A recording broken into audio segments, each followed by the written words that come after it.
Hi friends, welcome back. तो आज का हमारा वीडियो है यूएस टेस्ट न्यूक बॉम्ब। अच्छा, मुझे पता नहीं था। Indian air force 800 new drones. अरे वाह। Indian navy new submarine. Navy में बोलता रहा हूँ, नेवी जो है बहुत कमाल कर रही है boss. Indian navy new submarine, they are way ahead of air force. ठीक है, एयरफोर्स अभी न्यू ड्रोन्स पे आ रहे हैं, okay, but we need actually fifth generation airplane जो भी आई नहीं है इंडियन एयरफोर्स में। नेवी बड़ी तेज़ी से आगे बढ़ रही है। यूएस टेस्ट कर रहा है, टेस्ट न्यूक बॉम्ब। यूएसए ने टेस्ट कर दिया न्यूक बॉम्ब का, मुझे कोई आइडिया नहीं था। आई हैव टू सी, मैंने अभी न्यूज़ नहीं देखी है, तो लेट अस सी। ब्यूटीफुल। तो चलते हैं, शुरू करते हैं। जय हिंद डिफेंस लवर्स। आज की टॉप हेडलाइंस कुछ इस प्रकार है। भारतीय नौसेना को मिलेगी एक और नई एडवांस वॉरशिप। अडानी डिफेंस ने शोकेस किए अपने कुछ एडवांस लॉयटरिंग म्यूनिशंस। यस। भारतीय वायुसेना के लिए 800 कामिकाजे ड्रोन्स की खरीद के लिए जारी हुई आरएफआई। ओहो, kamikaze drones, okay. Car blast वाले मामले पर नया खुलासा। और पहली बार साउथ चाइना सी पर चाइनीज मिलिट्री ने कंडक्ट करी बॉम्बर से पेट्रोलिंग। एग्रेसिव होता जा रहा है चाइना।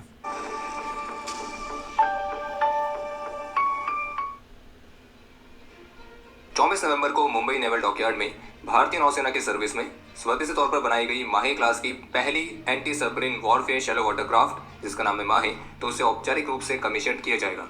इसे कोची शिपयार्ड लिमिटेड द्वारा बनाया गया और इसमें 80% से अधिक का स्वदेशी कंटेंट इस्तेमाल हुआ है। अच्छा, सबमरीन नहीं थी, एंटी सबमरीन शिप है। ओके कमीशनिंग ओके को ओके। एक न्यू जनरेशन के स्वदेशी शैलो वाटर कॉम्पिटेंट्स क्योंकि वो बोल रहे हैं सबमरीन हंटर है, it's not submarine, submarine Hunter. Okay okay. के तौर पर मेंशन किया गया।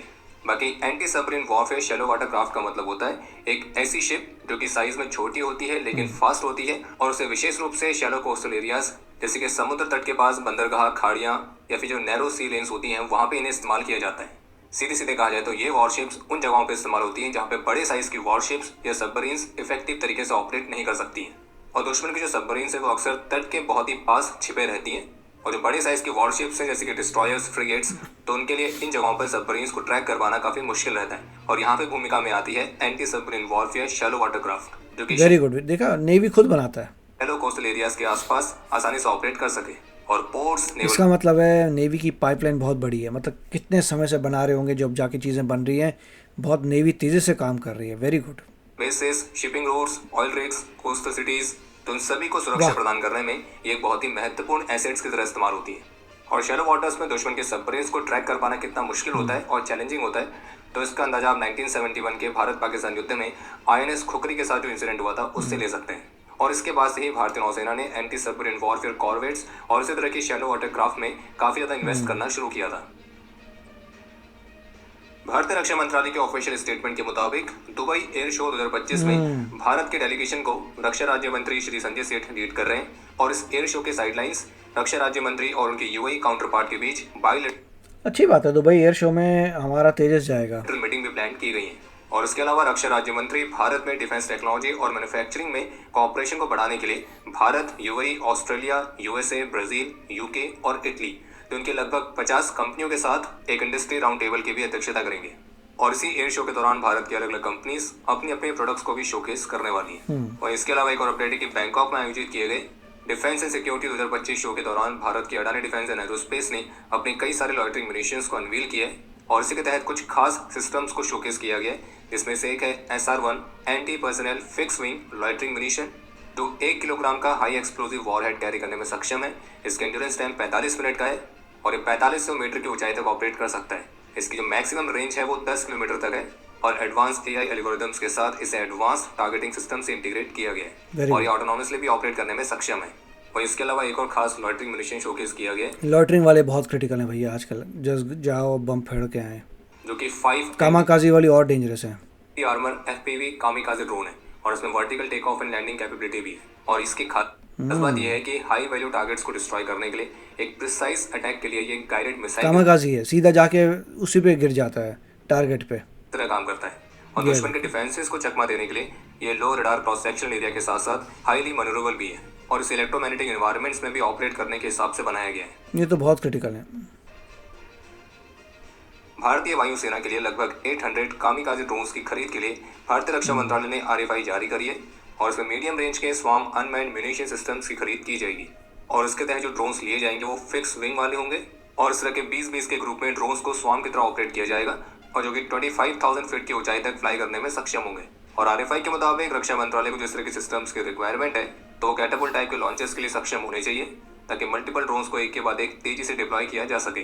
और आरएफआई के मुताबिक ये जो ड्रोन्स हैं ये हाई ऑल्टीट्यूड एरिया से लेकर शिप के टैग से भी ऑपरेट करने में सक्षम होने चाहिए। ड्रोन्स वॉरफेयर सारी ड्रोन से हो रही है, that's very good. Control station से इनकी रेंज लगभग 350 किलोमीटर तक रहेगी और ये अपने साथ कम से कम 30 किलोग्राम के एम्यूनेशन को कैरी करने में सक्षम होंगे। और कॉन्ट्रैक्ट साइन होने के लगभग 4 वर्षों के अंदर इन सभी ड्रोन्स की डिलीवरी कंप्लीट की जाएगी। बाकी डिलीवरी से याद आया, अगर आप यहाँ तक वीडियो देख चुके हैं तो वीडियो पर अपना लाइक डिलीवर करना ना भूलें। और अगर आपको मिलिट्री से इंस्पायर्ड मर्चेंडाइज में दिलचस्पी है तो squadron.in को विजिट जरूर करें। और आपको पता ही होगा स्पेशल कूपन कोड है PKMTP। प्रो पाकिस्तानी अकाउंट्स के द्वारा army chief general Upendra Dwivedi की एक AI एडिट वीडियो काफी वायरल की जा रही है जिसमें वो कुछ ऐसा क्लेम करते हुए दिख रहे हैं कि सभी नॉन कास्ट हिंदू सोल्जर्स को सर्विस से हटाया जा रहा है। तो आपको स्पष्ट कर दे कि पूरी तरह से फेक न्यूज है, इसे AI की मदद से एडिट किया गया है और 100% फेक है। अगर कोई मुझे बोलता पूरा फेक है। फर्जी वीडियो से सावधान रहें। इसके अलावा प्रो पाकिस्तानी हैंडल्स एक और फेक न्यूज फैला रहे हैं भारतीय वायुसेना के 3 एयरक्राफ्ट के क्रैश होने वाले क्लेम को लेकर, जिसमें वो ये दावा कर रहे हैं कि अननोन इलेक्ट्रॉनिक इंटरफेरेंस की वजह से 2 घंटे के अंदर भारतीय वायुसेना के 3 एयरक्राफ्ट क्रैश हुए हैं। सब फेक है। तो स्पष्ट कर दे कि पूरी तरह से फर्जी न्यूज है। और हाल फिलहाल में इंडियन एयरफोर्स से जो एयरक्राफ्ट क्रैश हुआ है वो 14 नवंबर को हुआ था, जो कि था Pilatus PC-7 Mark II trainer aircraft.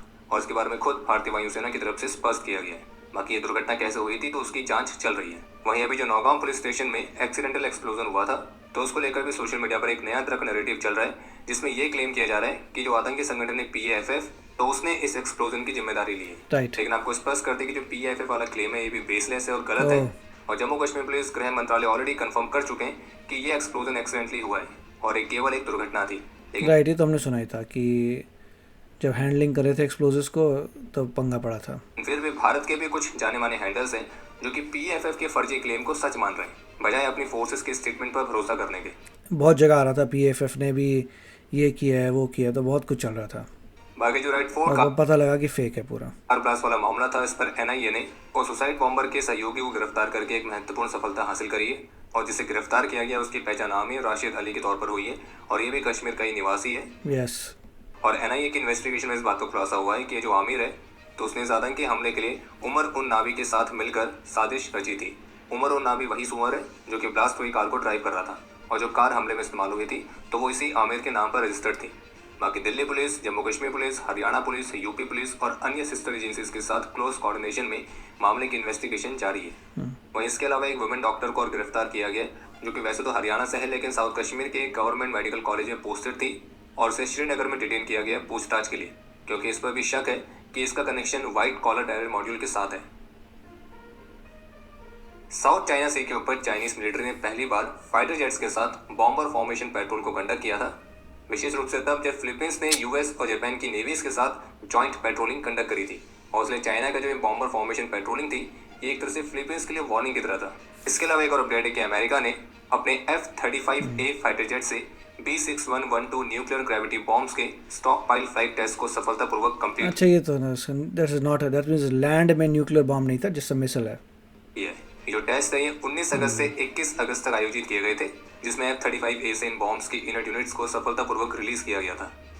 कहने का मतलब यह है कि इस टेस्ट के दौरान इन बॉम्ब्स की F-35 के साथ कंपैटिबिलिटी वैलिडेट की गई है। करेक्ट, ऐसा नहीं है कि लैंड में कोई ब्लास्ट हो गया। और भविष्य की अगर किसी न्यूक्लियर मिशन में इनकी रिक्वायरमेंट पड़ेगी तो उसके लिए तैयार है। बाकी अरुणाचल प्रदेश में भी भारतीय सेना ने पूर्वी प्रचंड प्रहार एक्सरसाइज को पूरा कर लिया है और इसके कुछ कमाल की फुटेज भी सामने आई है। वेरी गुड भैया, बहुत ही प्यारी न्यूज़ थी और स्पेशली थोड़ा क्लैरिफिकेशन मिला कि US टेस्ट न्यूक्लियर बॉम्ब को टेस्ट नहीं किया। मतलब टेक्निकली यस किया है बट ऐसा नहीं है कि धरती पे किया है। छोटी सी मिसाइल थी, न्यूक्लियर पावर्ड मिसाइल लग रही है, उसको बस चेक किया है अपने एयरप्लेन से F-35 से न्यूक्लियर पावर्ड वेपन को चेक किया है, जैसे रशिया कर रहा है चेक, जैसे चाइना कर रहा है चेक, वैसा ही चल रहा है। मगर सबसे अच्छी बात ये थी कि जो ड्रोन्स आ रहे हैं हमारे, that will be great. Kamikaze drones है, सीधा उड़ाएंगे और अभी ऑर्डर दिया गया है, कुछ सालों में आ जाएंगे। ओके फाइन, सब इंडिया में बन रहे हैं। और जो नेवी जो है अपनी खुद की चीज़ें बनाती हैं, that is also very good to see. Submarine hunters आ रहे हैं शैलो वाटर्स में जो यूज़ होंगे। और ये क्योंकि आपको इतनी सारी न्यूज़ आती है नेवी की, अब ये सोचिए कि कितनी सारी चीज़ें भी बन रही हैं समय लगता है बनने में। तो इसका मतलब बहुत पहले से किसी ने बहुत अच्छा प्लान किया था नेवी में कि इतनी सारी चीज़ें बनानी है और अब जाके धड़ाधड़ चीज़ें आ रही हैं। I am actually impress with navy, not with air force, क्योंकि एयरफोर्स जो है अभी तक 5th जनरेशन बड़ा पीछे चल रहा है। तो आप बताइए आपके क्या विचार हैं। मिलेंगे अगले वीडियो में। Take care, bye bye. तो अगर आप मेरे इस चैनल पे नए हो तो जल्दी से सब्सक्राइब के बटन को हिट करो और बेल आइकन को क्लिक करो ताकि आपको मेरा जब नया वीडियो मैं लगाऊं आपको उसके बारे में जल्दी से पता चल जाए।